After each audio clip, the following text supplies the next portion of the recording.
ના આજના વિડિયો લેક્ચરમાં હું વિશાલ ઉકાણી આપનું હાર્દિક સ્વાગત કરું છું. ગયા વિડિયો લેક્ચરમાં આપણે જોતા હતા કે પરિસ્થિતિ પ્રમાણે વિચલ સુરેખ સમીકરણ બનાવવાના અને તેનો ઉકેલ છે આદેશી રીતે આપણે મેળવવાનો છે. તો સ્વાધ્યાય 3.3 માં પ્રશ્ન નંબર 3 માં દાખલા નંબર 4 તરફ આપણે જોઈએ તો રકમ કંઈક આ પ્રમાણે આપેલી છે કે શહેરમાં ટેક્સીનું ભાડું નિશ્ચિત ભાડા અને અંતરના પ્રમાણમાં સંયુક્ત લેવાય છે. એટલે અમુક ફિક્સ ભાડું અને પછી જે પ્રમાણે અંતર કે ટેક્સીમાં લાગે એ પ્રમાણે ભાડું લેવાય છે. 10 કિલોમીટરના અંતર માટે રૂપિયા 105 અને 15 કિલોમીટર મુસાફરી માટે રૂપિયા 155 ચૂકવવા પડે છે. તો નિશ્ચિત ભાડું કેટલું હશે અને પ્રતિ કિલોમીટર કેટલા કિંમત ચૂકવવી પડશે? આપણે બે કિંમત મેળવવાની છે. પહેલું છે નિશ્ચિત ભાડું અને બીજું છે પ્રતિ કિલોમીટર દર. એટલે ટેક્સીનું ભાડું છે એ કંઈક આ પ્રમાણે ગણતરી કરવામાં આવે છે. પહેલા એક ચોક્કસ નિશ્ચિત ભાડું તમે ટેક્સીમાં ગમે તેટલા કિલોમીટર સવારી કરો તો તમારે એક ફિક્સ ભાડું તમારે આપવાનું છે પ્લસ પ્રતિ કિલોમીટર માટે એક કોઈ ચાર્જ છે. એ ચાર્જ છે એ ટોટલ થઈને આપણું તમારું ફાઇનલ ભાડું બને છે. તો તમે કિલોમીટર કેટલા સવારી કરો છો એ નિશ્ચિત ભાડા પર ડિપેન્ડ કરતું નથી. નિશ્ચિત ભાડું ફિક્સ લાગશે કે તમે 1 કિલોમીટર ગાડીમાં બેસો 5 બેસો કે 50 બેસો. તો નિશ્ચિત ભાડું આવશે x અને પ્રતિ કિલોમીટર ભાડું આવશે y. જેટલા કિલોમીટર ચાલે એટલા 1 ચાલે તો 1 2 ચાલે તો 2 3 ચાલે તો 3. તો આપણે ધારણા કરીએ ધારો કે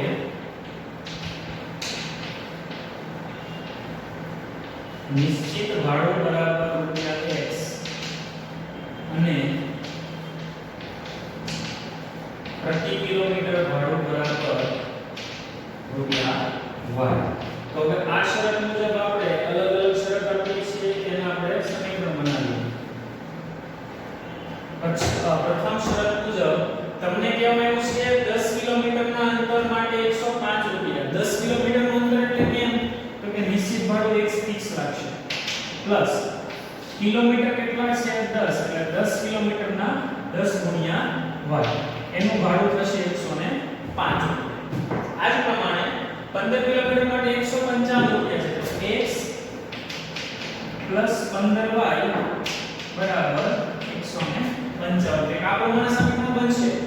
x ની કિંમત જે છે એ સેમ ટુ સેમ રહેશે. તમે ગમે તેટલી ગાડીમાં સવારી કરો x ની કિંમત છે એમાં કાંઈ ફેરફાર થશે નહીં. ફેરફાર ક્યાં થશે તો કે y ની સાથે ગુણાકારમાં. જેટલા કિલોમીટર ગાડી ચાલશે એટલા કિલોમીટર તમારું પ્રમાણે ભાડું લાગશે. તો પ્રથમ શરત મુજબ તમારું સમીકરણ બનશે x + 10y બરાબર 105. સમીકરણ નંબર 2 એ જ પ્રમાણે તમે બીજી શરત જે છે એના મુજબ કેટલા પ્રમાણે સમીકરણ બનશે? બીજી શરત મુજબ x + 15y બરાબર 155. હવે આ બંનેને આપણે આદેશની રીતે ઉકેલ મેળવવાનો છે. આપણે લખીશું સમીકરણ 1 પરથી સમીકરણ 1 માં x ને કરતા બનાવીશું એટલે x બરાબર આવશે 105 - 10y. આને આપણે કેવું લખીશું કે x બરાબર 105 - 10y લેતા ક્યાં મૂકશું? સમીકરણ નંબર 2 માં મૂકીશું. સમીકરણ નંબર 2 એક આ પ્રમાણે આવશે x + 15y બરાબર 155. જે x ની કિંમત મૂકીશું x ની કિંમત છે 105 - 10y + 15y બરાબર 155. 105 ને આપણે સામે મૂકીશું એટલે -105 થશે. અહીંયા y નો વહીવટ કરીએ 15y - 10y એટલે 5y 155 - 105. 155 માંથી 105 કાઢીએ એટલે 50. 5y બરાબર 50 માટે y બરાબર આવશે 10.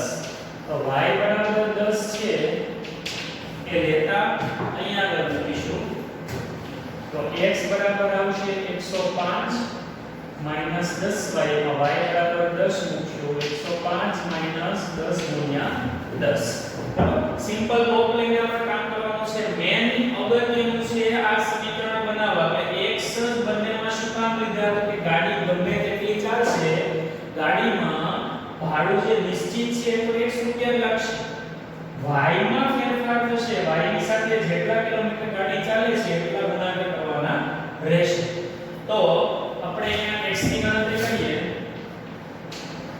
10 ગુણ્યા 10 એટલે 100 તો x બરાબર મળ્યા આપણને 5 x અને y મળી ગયા તો આન્સર લખીશું આપણે કે માટે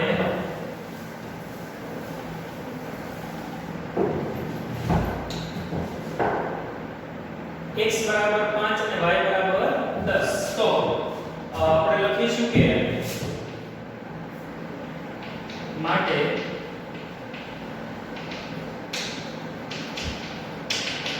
નિશ્ચિત ભાડું બરાબર ₹5 અને પ્રતિ કિલોમીટર ભાડું બરાબર ₹10 આ આપણો થયો આન્સર કે 1 કિલોમીટરના 10 રૂપિયા અને આ ગાડીમાં બેસો એટલે 5 રૂપિયા અલગથી નિશ્ચિત ભાડું લાગે છે હવે આ જ દાખલામાં તમને એવું પણ પૂછવામાં આવ્યું છે કે 25 કિલોમીટર મુસાફરી માટે કેટલું ચૂકવવું પડશે ભાડું માટે લખીશું કે માટે 25 કિલોમીટરની મુસાફરી માટે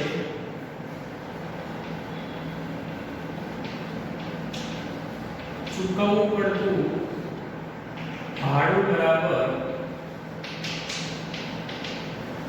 x + 25 થોડું દિમાગ દોડાવવાનું કે 100 ફિક્સ આવશે આ 25 સાના તો કે 25 કિલોમીટરના પ્રતિ કિલોમીટર દર છે y રૂપિયા તો 25 કિલોમીટરના 25 y થશે ને 1 રૂપિયા આપણે ગાડીમાં નિશ્ચિત ભાડું લાગે છે x ની માની કિંમત મૂકીશું તો x બરાબર આવશે 5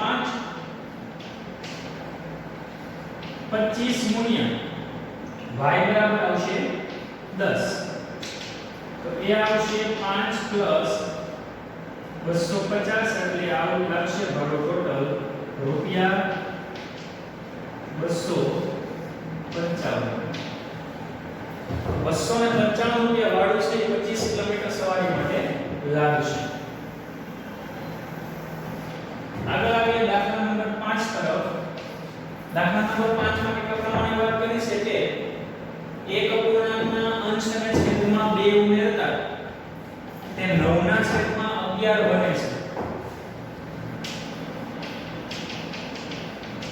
અપૂર્ણાંકના અંશ અને છેદમાં 2 ઉમેરતા 9 ના છેદમાં 11 બને છે અપૂર્ણાંકના અંશ અને છેદમાં 3 ઉમેરવામાં આવે જો અપૂર્ણાંકના અંશ અને છેદમાં 3 ઉમેરવામાં આવે તો તે કંઈક 5 ના છેદમાં 6 બને છે તો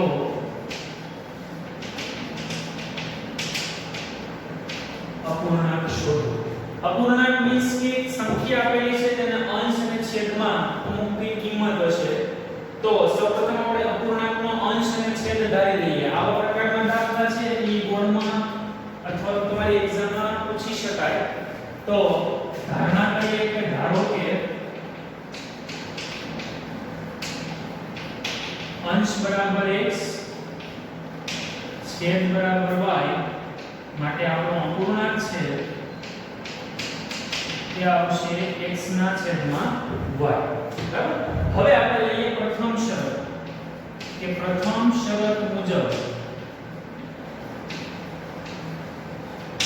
પ્રથમ શરત મુજબ આપણે જે કિંમત આપેલી છે એક આ પ્રમાણે કે અપૂર્ણાંકના અંશ અને છેદમાં 2 ઉમેરવામાં આવે અંશમાં 2 ઉમેરીએ છેદમાં 2 ઉમેરીએ એટલે આવું થાય x + 2 y plus 2 રકમમાં આપણને એવું કીધું છે કે અપૂર્ણાંકના અંશને છેદમાં 2 ઉમેરવામાં આવે તો તે 9 ના છેદમાં 11 થાય છે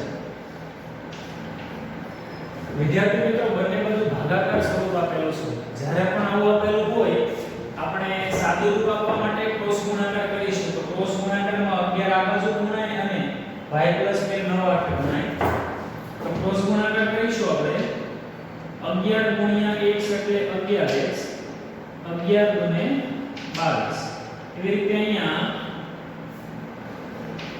9y plus 9 ગુણે 18 હવે x બાજુ આ લઈ લઈએ x આ બાજુ લઈ લઈએ અને સંખ્યા સામે લઈ લઈએ એટલે આપણે વિચલ સુરેખ સમીકરણ આપણને મળી જાય તો આ કંઈક આ પ્રમાણે આવશે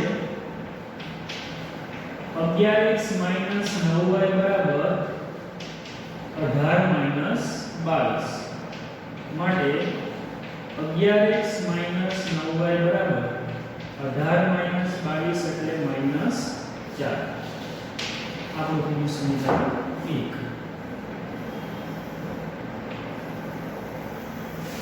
આ જ પ્રમાણે આપણે બીજી શરત આપેલી છે એવું કીધું છે કે અપૂર્ણાંકના અંશને છેદમાં 3 ઉમેરવામાં આવે તો લખીશું કે અપૂર્ણાંકના એટલે કે બીજી શરત મુજબ અંશમાં 3 ઉમેર્યા છેદમાં 3 ઉમેર્યા તો અંશને છેદમાં 3 ઉમેરીએ તો કિંમત બને છે 5/6 તો 5/6 ને આપણે પાછો ક્રોસ ગુણાકાર કરીશું ક્રોસ ગુણાકાર કરીએ એટલે આપણને કિંમત મળે 6x 6 તેરી 18 5y 5 તેરી 15 5y ને આ બાજુ અને 18 ને સામે લઈ જઈએ એટલે સીમાની જેવું સમીકરણ આપણને બીજું મળશે એટલે એક આપણને આ રીતે મળશે 6x 5y બરાબર 15 18 6x 5y બરાબર -3 સમીકરણ નંબર 2 સમીકરણ 1 અને 2 આપણે રચી લીધું છે હવે એને આપણે આદેશી રીતે ઉકેલ મેળવવાનો છે તો સૌપ્રથમ આપણે કામ કરીશું કે x માં કરતા બનાવીએ x માં સમીકરણ બનાવીએ સમીકરણ 1 પરથી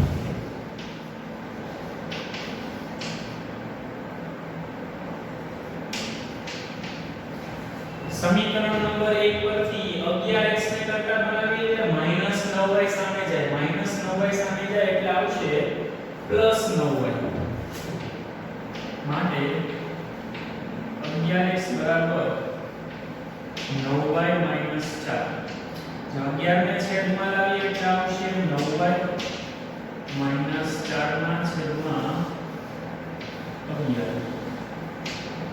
આ જે x ની કિંમત છે એને આપણે સમીકરણ નંબર 2 માં મૂકીશું તો સમીકરણ નંબર 2 માં મૂકીએ તો સમીકરણ નંબર 2 લખીએ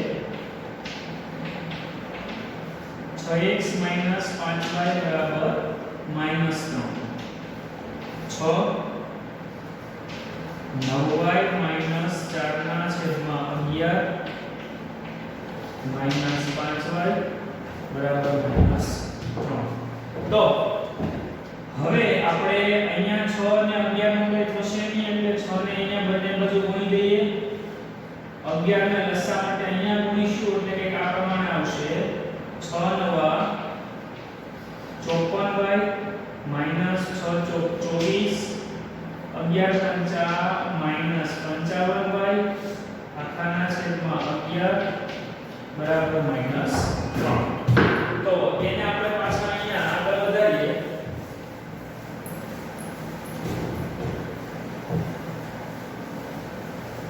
તો 54y - 55y એટલે -y બીજું છે -24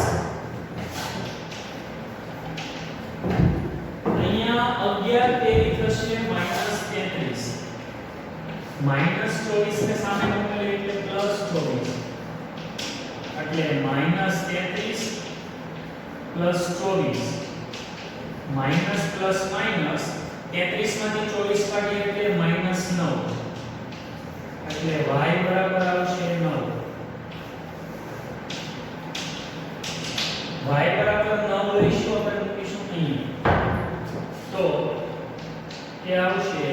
બરાબર સમીકરણ આપણું છે 9y 4 ના છેદમાં 11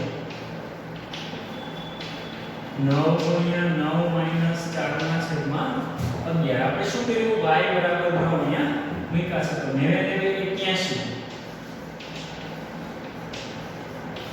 81 - 4 ના છેદમાં 11 77 ભાગ્યા 11 એટલે x બરાબર આવશે 7 ચલો x બરાબર 7 અને y બરાબર 9 મળી ગયા આન્સરમાં આપણે x બરાબર 7 અને y બરાબર 9 માટે ઉકેલ એવું નથી પણ આપણે ધારણા કરી કે અંશ અને છેદ એટલે કે અપૂર્ણાંક પ્રશ્ન પૂછ્યું છે કે અપૂર્ણાંક શોધો માટે લોકોનો અપૂર્ણાંક બરાબર x ના છેદમાં y બરાબર 7 ના છેદમાં 9 માટે લખીશું કે માટે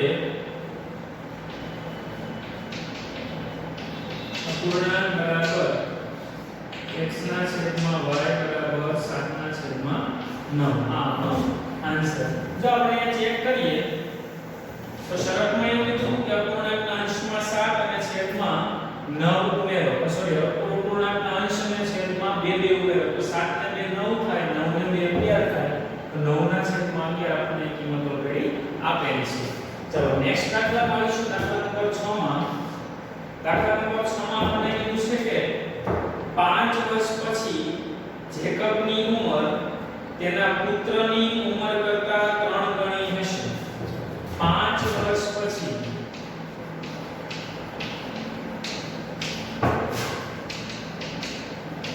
જેકબની ઉંમર તેના પુત્રની ઉંમરથી 3 ગણી હશે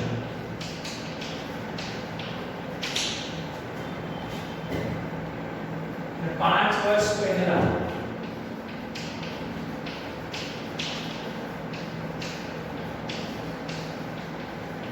જેકબની ઉંમર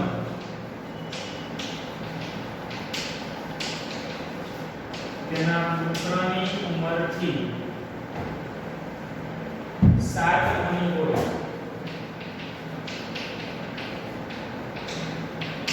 તો તેમની વર્તમાન ઉંમર શોધો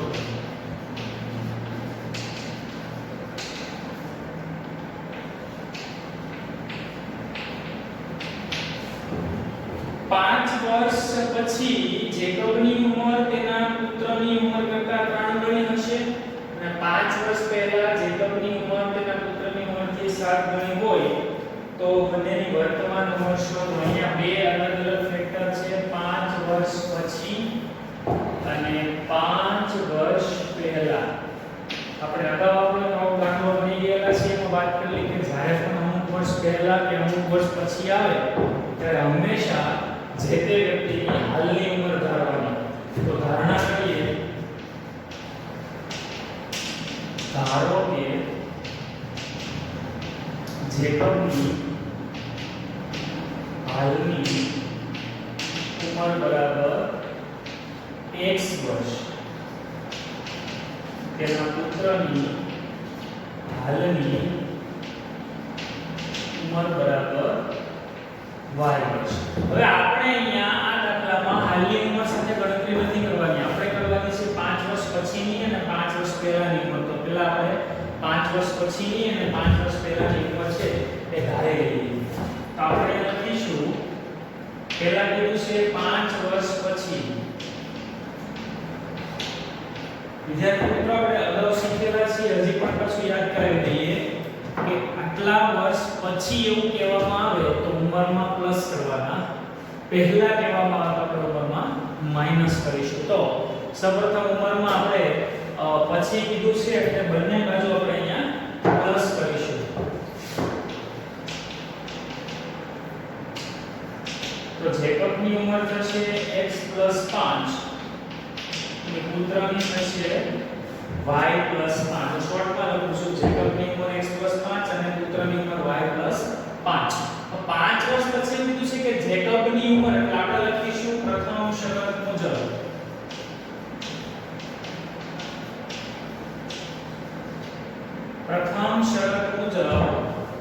જેકબની ઉંમર એટલે x 5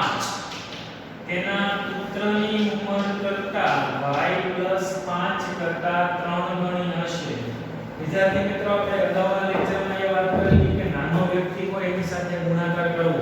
અહીંયા પુત્ર નાનો છે તો પુત્ર સાથે આપણે 3 ગુણાકાર કર્યા છે. હવે શું કરીશું આપણે સાદું રૂપ આપીએ કે x 5 બરાબર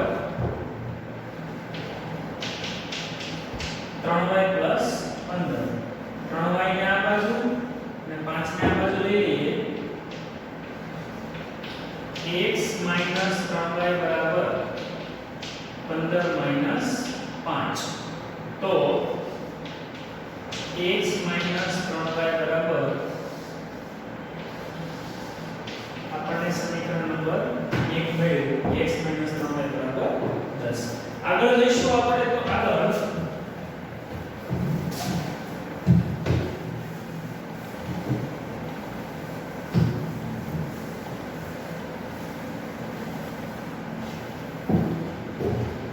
બીજી શરત લખેલી છે કે 5 વર્ષ પહેલા આપણને કહેવામાં આવ્યું છે 5 વર્ષ પહેલા. તો 5 વર્ષ પહેલા જેકબ થાય x 5 અને તેનો પુત્ર થાય y 5. કે વર્ષ પહેલા કીધું એટલે આપણે માઈનસ કરવાની પ્રથા છે.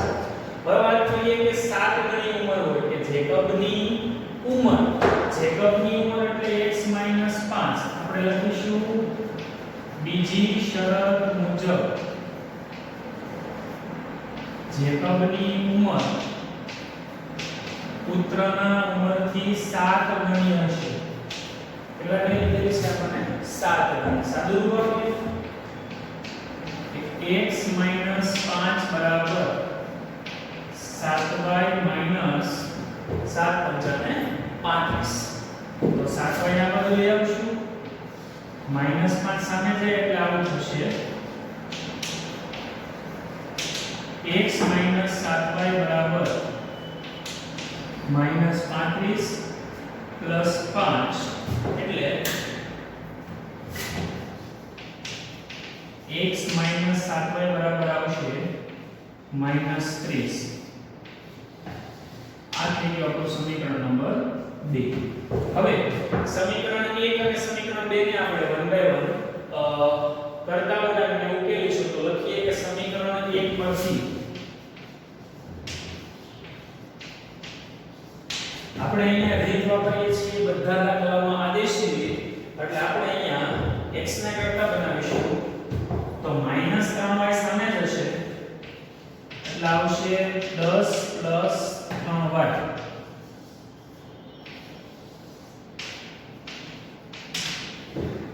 -3y સામે ગયો એટલે +3 આવશે તો y જેથી શું થશે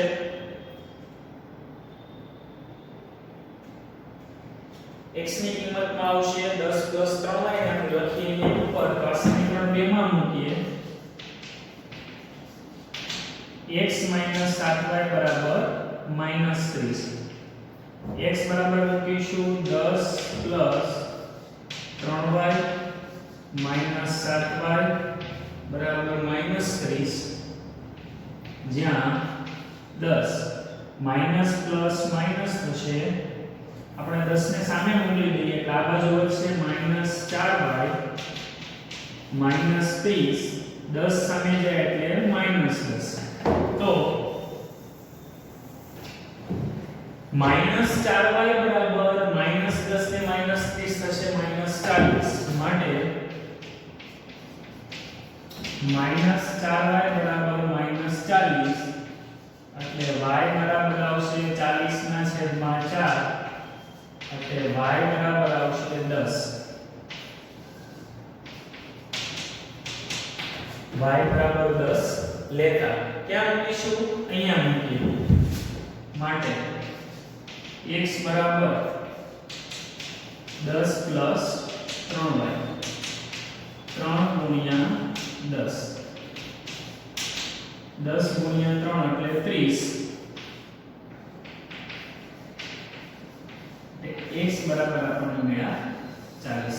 તો વિદ્યાર્થી મિત્રો અહીંયા આગળ જેકબની અને તેના પુત્રની આપણને હાલની ઉંમર મળી છે. શું કામ? તો કે આપણે અહીંયા x અને y જે લાવ્યા છીએ x અને y માટે આપણે ધારણા કરેલી હતી તેમની હાલની ઉંમર.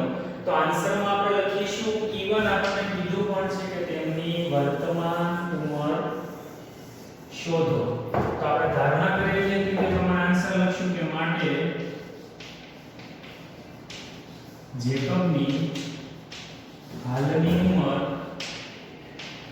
બરાબર 40 વર્ષ, તેના પુત્રની હાલની ઉંમર બરાબર 10 વર્ષ.